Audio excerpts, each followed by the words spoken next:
சரி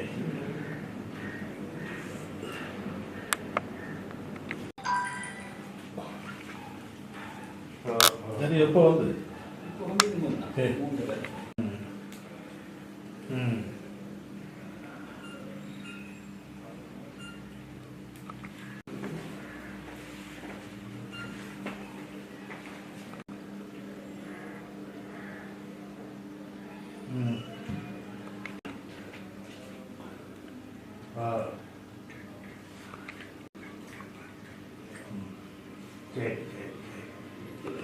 Suriana இல்லை Suriana Bharathi அந்த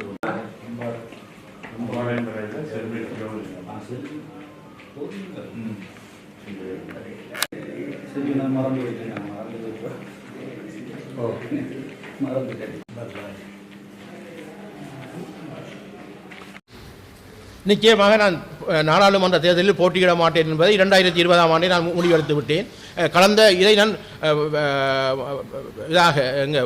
வெளிப்படையாக நான் கடந்த 2024 ஏப்ரல் மாதம் 14ஆம் தேதி எங்கள் ஊரில் நடந்த ஒரு கூட்டத்திலே பகிரங்கமாகவே நான் தேர்தலில் போட்டியிட மாட்டேன் என்று இருந்தேன். ஆனால் இந்த ஜனாதிபதி தேர்தலில் கூட நான் போட்டியிடுவதற்காக நான் இருக்கவில்லை. என்னை வலிந்து இந்த தேர்தலில் இந்த போட்டியிட வேண்டும் என்ற ஒரு அன்பு கட்டளை விட்டதன் காரணமாக நான் வந்திருந்தேன். நான் பாராளுமன்ற பொதுத் தேர்தலில் போட்டியிட மாட்டேன். ஆனால் பாராளுமன்ற பொதுத் தேர்தலில் தமிழ் தேசிய கொள்கைக்காக பிரச்சாரம் செய்வேன். வணக்கம். கடந்த 9வது ஜனாதிபதி தேர்தல் கடந்த 21ஆம் தேதி இடம்பெற்றிருக்கின்றது. அதிலே தமிழ் பொது வேட்பாளராக நான் களமிறக்கப்பட்டேன். என்னை களமிறக்கியவர்கள் இங்கே இருக்கின்ற எமது தமிழ் தேசிய பொது கட்டமைப்பைச் சேர்ந்த சிவில் அமைப்புகளை சேர்ந்த பிரதிநிதிகளும் தமிழ் தேசிய கட்சிகளை சேர்ந்த கட்சி தலைவர்களும் ஒன்றிணைந்து அதில் 83 அமைப்புகள் ஒன்றிணைந்து என்னை ஒரு பொது வேட்பாளராக சங்கு சின்னத்திலே இறக்கியிருந்தார்கள். அது நிமித்தமாக வடகிழக்கு மாத்திரமல்லாமல் வடகிழக்கை தவிர்ந்த தென்பகுதியில் இருப்பவர்களும் சேர்ந்து ஏறக்குறைய 2,26,321 வாக்குகளை பெற்று நான் தமிழ் மக்களின் ஒரு அடையாளமாக இலங்கையிலே போட்டியிட்ட ஜனாதிபதி வேட்பாளர்கள் 38 பேரில் 5வது இடத்தை நான் பெற்றிருக்கின்றேன்.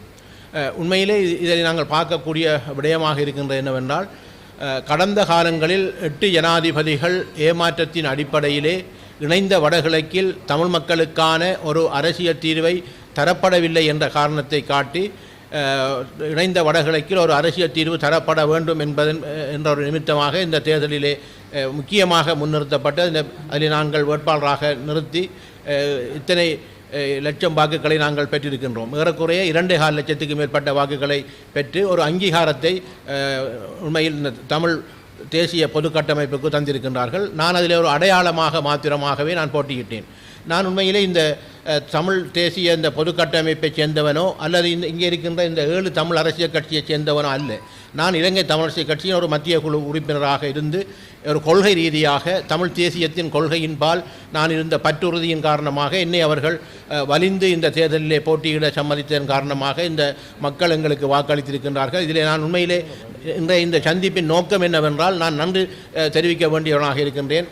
உண்மையிலே இணைந்த இந்த வடகிழக்கிலே பலரும் கூறுகின்ற விடயமாக இருந்தது, வடமாகாணத்தைச் சேர்ந்தவர்கள் கிழக்கு மாகாணத்தைச் சேர்ந்தவர்களுக்கு வாக்களிக்க மாட்டார்கள் என்ற ஒரு பிரச்சாரத்தை, கிழக்கு மாகாணத்தில் இருக்கின்ற பிரச்சாரத்தை, அதாவது பிரதேசவாதத்தை மையப்படுத்தி கூறுகின்றவர்கள் பல கருத்துக்களை கூறியிருந்தார்கள். அதை முறியடிக்கப்பட்டிருக்கின்றது.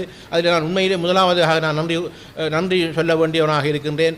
எமது இந்த வடமாகாணத்தைச் சேர்ந்த எமது தமிழ் உறவுகளுக்கு நான் மிகவும் மனப்பூர்வமாக நன்றி தெரிவிக்கின்றேன்.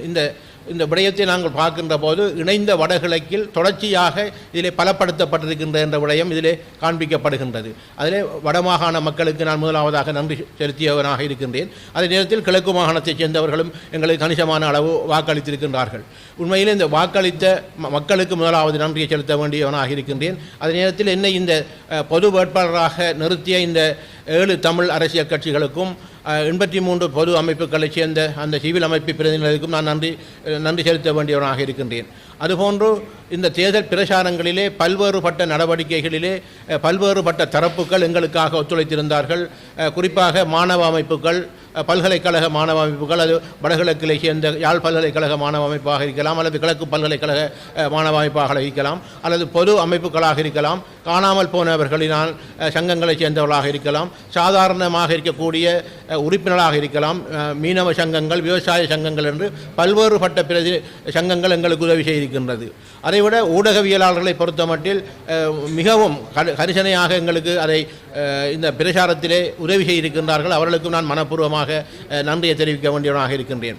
அதைவிட புலம்பெயர்ந்து வாழ்கின்ற மக்களை நாங்கள் ஒன்றிணைத்திருக்கின்றோம். இந்த தேர்தல் பிரச்சாரங்கள் இடம்பெற்ற போது எந்த நோக்கத்துக்காக இந்த தமிழ் தேசிய பொது கட்டமைப்பு அந்த கொள்கையின் அடிப்படையில் எடுத்தார்களோ அந்த கொள்கையின் முதல் வெற்றியாக நாங்கள் பார்க்கக்கூடியதாக இருக்கின்றது.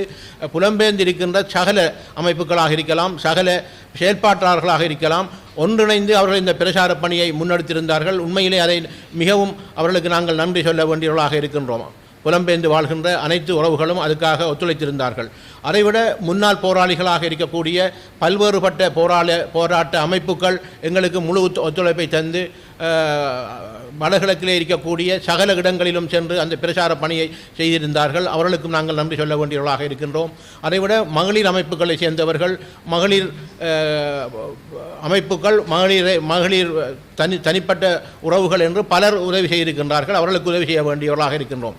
அதைவிட இந்த இலங்கை தமிழரசுக் கட்சியை பொறுத்தமட்டில் இலங்கை தமிழரசுக் கட்சி உத்தியோகபூர்வமாக ஒரு சிலர் எடுத்த முடிவின் காரணமாக உத்தியோகபூர்வமாக எங்கள் இந்த தமிழ் பொது வேட்பாளர்களை ஆதரிக்காவிட்டாலும் கூட 90% இலங்கை தமிழரசுக் கட்சியைச் சேர்ந்தவர்கள் இந்த பிரச்சார பணியிலே வெளிப்படையாகவும் இரகசியமாகவும் எங்களுக்கு பல உதவிகளை செய்திருக்கின்றார்கள். ஆகவே இந்த இலங்கை தமிழரசுக் கட்சியைச் சேர்ந்து பலருக்கும் நாங்கள் நன்றி செலுத்த வேண்டியவர்களாக இருக்கின்றேன். ஏனென்றால் நான் சிலர் கேட்கலாம், ஏன் மற்ற கட்சியைச் சேர்ந்தவர்கள் செய்யவில்லையா என்று கேட்பார்கள். ஆனால் இதில் இருக்கின்ற எங்கள் 7 கட்சிகளும் தொடர்ச்சியாக உதவி செய்தவர்கள். அவர்களை நாங்கள் நன்றியுடன் பாராட்டுகின்றோம். இந்த கட்சிக்கு அப்பாலிருந்து செய்தவர்களாக நாங்கள் பார்க்கக்கூடியவர்களாக இருக்கிறோம். தமிழர் விடுதலை கூட்டணியைச் சேர்ந்த தமிழ் உறுப்பினர்கள் அதில் செய்திருந்தார்கள். அதைவிட ஈரோஸ் ஜனநாயக கட்சியைச் சேர்ந்த சிலர் எங்களுக்கு உதவி செய்திருந்தார்கள். இவ்வாறு இதை ஒன்றிணைந்த ஒரு தமிழ் தேசியத்துக்கான ஒரு வெற்றியாகவும் கடந்த 15 வருடங்களாக முள்ளிவாய்க்கால் மௌனத்துக்கு பிற்பட்ட காலப்பகுதியிலே தமிழ் தேசிய அரசியல் ஒரு சிக்கல் நிலையில் அல்லது ஒரு ஒற்றுமை இல்லாமல் இருந்ததன் அடிப்படையிலே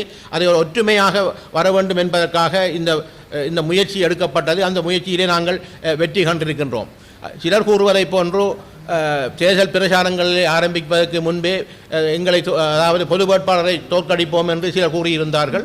அந்த தோற்கடிப்போம் என்று கூறியவர்களுக்கு நாங்கள் வெற்றி அடைந்திருக்கின்றோம் என்ற செய்தியை நாங்கள் காட்டக்கூடியதாக இருக்கின்றது. அதில் குறிப்பாக அவ்வாறு கூறியவர்களின் தொகுதியில் கூட நாங்கள் வெற்றி பெற்றிருக்கின்றோம். ஆகவே இந்த விடயத்தை நாங்கள் பார்க்கின்ற போது தொடர்ச்சியாக இப்பொழுது பாராளுமன்றம் கலைக்கப்பட்டிருக்கின்றது. பாராளுமன்ற தேர்தலிலே இப்பொழுது நாங்கள் முகம் கொடுக்க வேண்டியவர்களாக இருக்கின்றோம். ஆகவே இந்த பாராளுமன்ற தேர்தலிலும் சகல தமிழ் தேசிய கட்சிகளும் ஒன்றிணைந்து ஒரு சின்னத்தின் கீழ் எதிர்வருகின்ற இந்த தேர்தலிலே போட்டியிட வேண்டும் என்பதை நாங்கள் பலமுறை கூறியிருக்கின்றோம். அதற்கான முயற்சிகளை இப்பொழுது இங்கே இருக்கின்றவர் எடுத்துக்கொண்டிருக்கின்றார்கள். இலங்கை தமிழரசுக் கட்சி தலைவராக இருக்கக்கூடிய மாவை சேனாதிராச அண்ணனும் கூட அதுக்கான முயற்சி எடுக்குமாறு நானும் கூறியிருக்கின்றேன், பலரும் கூறியிருக்கின்றார்கள். ஆகவே இதிலே ஜனாதிபதி தேர்தல் தொடர்பாக பல்வேறுபட்ட கருத்து வேறுபாடுகள், பல்வேறுபட்ட முரண்பாடான கருத்துக்கள் இருந்தாலும் கூட எதிர்வருகின்ற காலங்களில் நாங்கள் ஒன்றிணைந்து தமிழ் தேசிய அரசியலை தக்க வைக்க வேண்டுமாக இருந்தால் ஒரு குடையின் கீழ் எல்லோரும் ஒரு சின்னத்திற்கு போட்டியிட வேண்டிய தேவை இருக்கின்றது.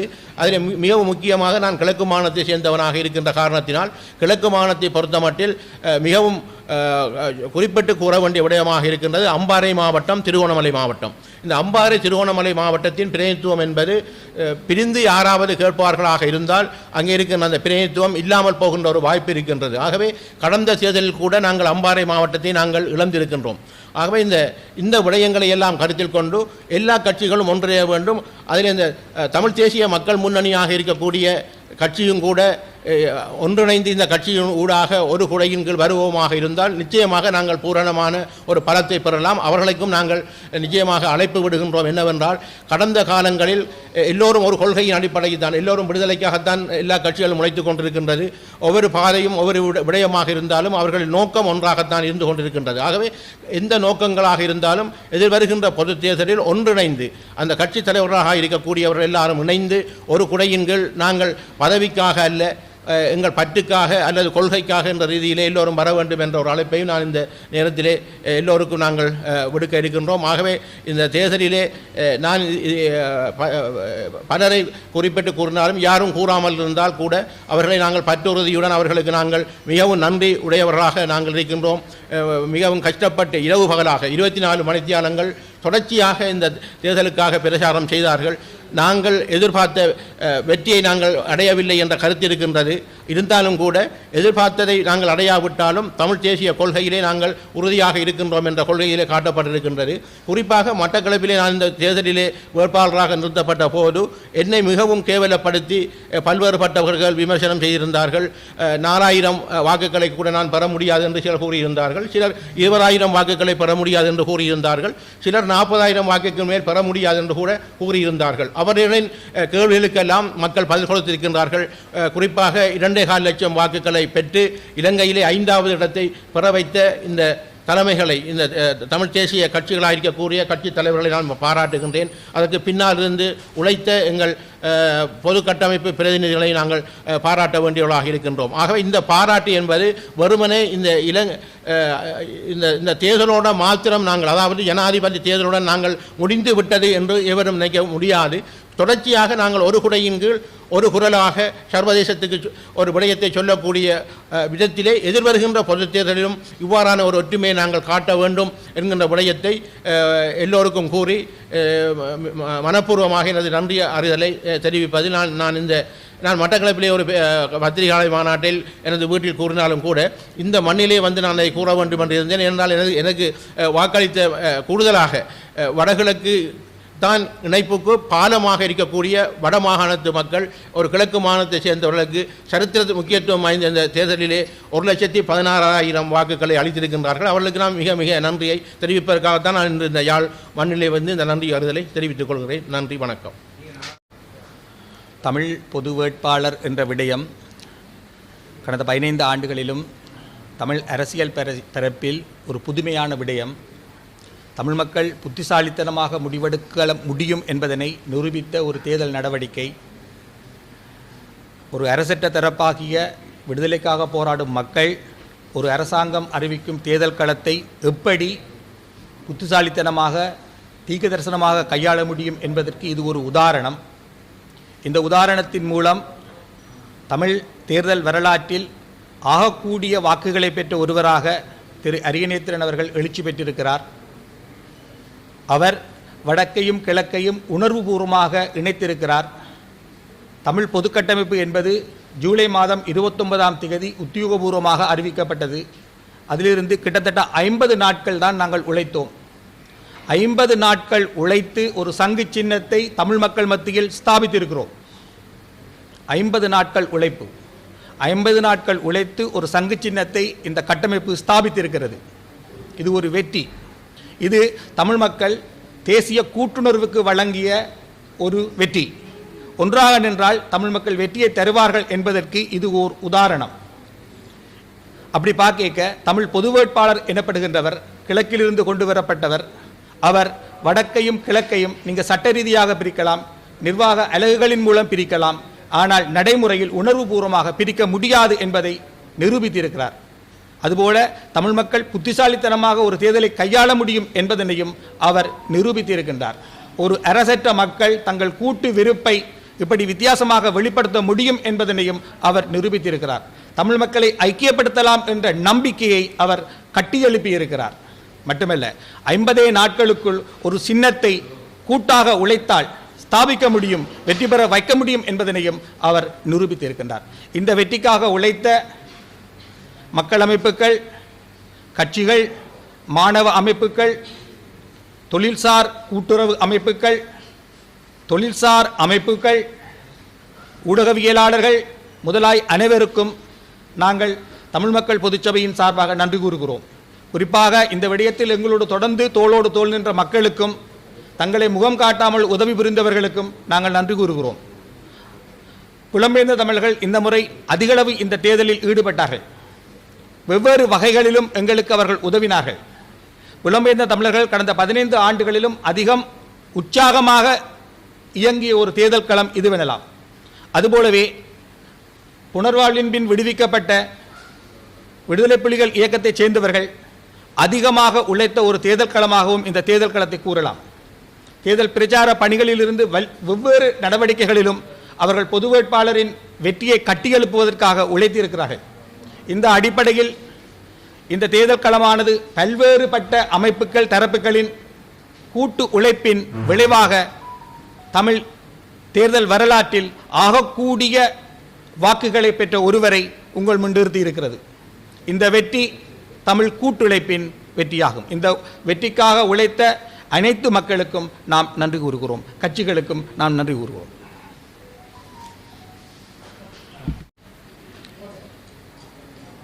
நடந்து முடிந்த ஜனாதிபதி தேர்தலில் நண்பர் அரியநேந்திரம் அவர்கள் 2,25,000 வாக்குகளை தமிழ் தேசிய பொது கட்டமைப்பு சார்பாக பெற்றிருக்கின்றார். நிச்சயமாக அது வரலாற்றில் பதியப்படக்கூடிய ஒரு விடயம். முதன்முறையாக தமிழ் தேசிய அரசியலில் இலங்கையில் 5வது இடத்தை பெற்றுக்கொள்வதென்பது ஒரு பெரிய விடயம். அது மாத்திரமில்லை, இவை எல்லாவற்றுக்கும் அப்பால் வடக்கு கிழக்கிலும் சரி, வடக்கு கிழக்குக்கு அப்பாலும் சரி, கிடைத்த தமிழ் மக்களின் வாக்குகளால் 2.25 லட்சத்துக்கும் மேற்பட்ட வாக்குகளை பெற்று தமிழ் மக்கள் மத்தியில் தமிழ் மக்களுடைய ஒற்றுமை, தமிழ் மக்களினுடைய அரசியல் கோரிக்கைகள் என்பவற்றை முன்வைத்து அவ்வளவு பெருந்தொகையான வாக்குகளை பெற்றுக்கொள்வது என்பது ஒரு எளிதான விடயம் அல்ல. ஒரு மிக மிக குறுகிய காலத்திற்குள் அந்த விடயத்தை நாங்கள் எட்டியிருக்கிறோம். ஆகவே அந்த வகையில் அந்த தேர்தல், ஜனாதிபதி தேர்தலில் சங்கு சின்னத்திற்காக, அரியநேத்திரம் அவர்களுடைய வெற்றிக்காக பல தரப்புகள் உழைத்தன. முக்கியமாக தமிழ் அரசியல் கட்சிகள், இதில் ஜனநாயக தமிழ் தேசிய கூட்டணியைச் சேர்ந்த EPR, left, alloy, float, Tamil தேசிய கட்சி, பசுமை தாயகம், அவர்களுக்கு அப்பால் தமிழ் மக்கள் கூட்டணி போன்ற பல கட்சிகளினுடைய, ஜனநாயக போராளிகள் போன்ற பல கட்சிகளினுடைய கூட்டு முயற்சி என்பதும் இதற்கு மிக முக்கிய காரணம். இவற்றுக்கு அப்பால் பொது வழியில் இருக்கக்கூடிய மக்கள் பல பேர் முன்வந்து சிவில் அமைப்புகள் இவைகளுக்கும் அப்பால் பொதுமக்களுடைய ஒத்துழைப்பு என்பது நிச்சயமாக மிக மிக முக்கியமானது. அந்த வகையில் மிக குறுகிய காலத்தில் நாங்கள் இந்த வெற்றியை பெற்றிருக்கிறோம். எதிர்வரக்கூடிய பாராளுமன்ற தேர்தல் என்பதும் மிக முக்கியமான ஒரு பாராளுமன்ற தேர்தல். அந்த பாராளுமன்ற தேர்தலிலும் இந்த தமிழ் தேசிய பொது கட்டமைப்பினுடைய செயற்பாடுகள் தொடர வேண்டும், தொடரும் என்று நாங்கள் எதிர்பார்க்கின்றோம், நம்புகின்றோம். ஆகவே அந்த வகையில் நிச்சயமாக இந்த தேர்தல் என்பது எதிர்காலத்தில் தமிழ் மக்களது உரிமைகளை பெற்றுக்கொள்ள, தமிழ் மக்களினுடைய அரசியல் நலன்களை காப்பாற்றிக் கொள்ள இவே ஒரு மிக மிக முக்கியமான தேர்தல் என்று நாங்கள் நம்புகின்றோம். அந்த வகையில் இன்று நாங்கள் எல்லோரும் கூடி பேசி அவற்றை முன்னெடுத்துச் செல்வதற்கான முடிவுகளை மேற்கொண்டிருக்கிறோம். அந்த வகையில் நடந்து முடிந்த தேர்தலில் பங்கு பற்றிய, அதற்கு ஆதரவு தெரிவித்த அனைத்து தமிழ் மக்களுக்கும் நாங்கள் மீண்டும் ஒரு முறை நன்றி கூற கடமைப்பட்டிருக்கின்றோம். நன்றி.